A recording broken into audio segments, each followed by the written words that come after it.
আসসালামু আলাইকুম, কেমন আছেন সবাই? আশা করি অনেক ভালো আছেন। দেখতেই পাচ্ছেন একটা মুরব্বী। তো আপনারা অনেকেই কমেন্ট করেছেন আমাদের কাছে যে চিরুনি এবং কেচি দিয়ে মুরব্বীদের দাড়ি কিভাবে ছাঁটতে হয়, ছোট করতে হয়।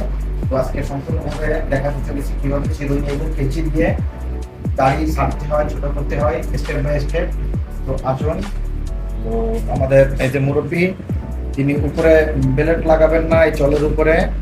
তো মোচটা আমরা জিরো করে নিয়েছি এবং দুই সাইডটা জিরো দিয়ে আমরা ক্লিয়ার করে নিয়েছি। এখন তার এই যে দাড়ি, তার দাড়িটাকে আমরা ইন্ডিয়ান মোদি সরকার সেই স্টাইলে তো করতে হবে, তাই তো মুরব্বী? হ্যাঁ ঠিক। ইন্ডিয়ান যে মোদি সরকার হ্যাঁ। রয়েছে তার মতন স্টাইলে আপনার দাড়িটা করতে হবে, তাই তো? স্টাইল হবে। আচ্ছা, আপনি প্রথম দেখুন, ফার্স্ট আমরা নিচের রাউন্ডটাকে আমরা সিজার দিয়ে চিরুনি দিয়ে নিচের রাউন্ডটাকে আগে কেটে নিব।